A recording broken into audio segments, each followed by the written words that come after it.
The Legend of Zelda, what more do I need to say? A series that has touched the hearts of millions, spanning through 2D and 3D games through the years. The series has controversial games like Skyward Sword and Wind Waker, and then there are some that like to keep it simple like Twilight Princess and use themes from Ocarina of Time.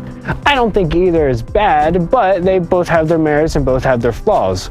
But one thing that I think is the most overlooked, but also most memorable thing in any Zelda game is sounds. Almost every piece of visual media needs good sound. I mean, sure, there were silent films back in the late 1800s to early 1900s, but I don't think they were silent because the producers and directors wanted them to be. It was the technology that held them back. Arguably though, would these silent films be the same if they had sound other than the accompanying pianist or organist? That's debatable. But what isn't debatable is that good sound is usually overlooked, at least from my experiences. But good sound is also very memorable at the same time. What I mean by that is, while you're playing a video game, once a sound effect happens for a certain event a few number of times, the brain automatically puts that sound effect and event together. So for example, while someone is playing Ocarina of Time and they kill a Skulltula and collect its token, a jingle plays notifying the player that they've collected the token. That kind of sound effect will sit with the player while he or she is playing, but I feel a lot of sound effects and sound design is forgotten outside of holding the controller. But when sound design is bad, example clipping, annoying, or out of place, it's very noticeable. It's sad, but that's just the way it works. For example, the Spider-Man 2 pizza theme. That became a meme because it's so loud and out of place. But today,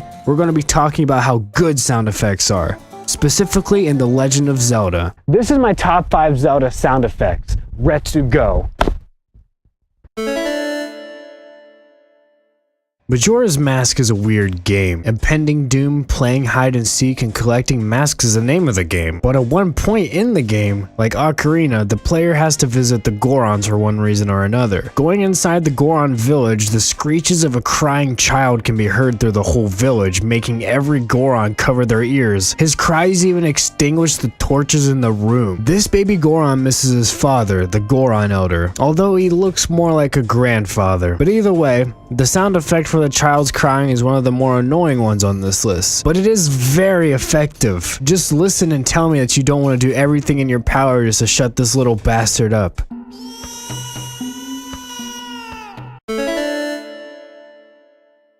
Most Zelda games have an assistant to help Link along the way, ranging from a talking boat to a useless piece of shit. But the one who started the whole adventure's assistant thing was Navi, a fairy sent by the Great Deku Tree to aid Link in his adventures to become the hero of time. From what I've heard, most people dislike how much Navi tries to butt into the adventure, but honestly, I wish she had a little more character. She's so straight and boring. When she left at the end of Ocarina, I didn't really feel anything. Not happy, not sad, just meh. But it's hard to argue how iconic the sound effects for Navi are. Every time she needed to spout some useless information, you'd hear, "Hey, Aura, listen." Navi's sound effect kind of breaks what I said earlier in the video about sound effects being overlooked, considering that hey and listen are memed to oblivion, but I always see it looked at negatively, when honestly it's a very effective and somewhat charming way to help new players out. It's pretty overlooked in that sense if you ask me.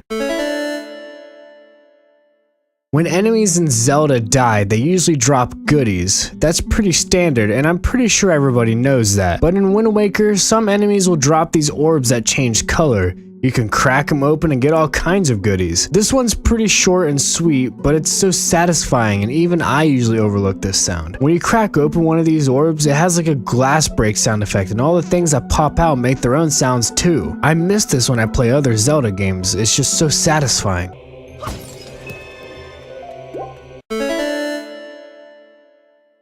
The forest has always been a big part of the Zelda series. I mean shit, that's where the hero of time grew up thinking he was Kokiri, when in reality he was a Hylian. In Wind Waker, when Hyrule was flooded by the gods to keep Ganon from ruling, the Kokiri took on these small plant-like bodies and evolved into the Korok. I was so happy when I saw these guys return in Breath of the Wild, and they retained their sounds. The chime sounds when Makar walks behind Link in Wind Waker are so cute and satisfying. Just look at that walk.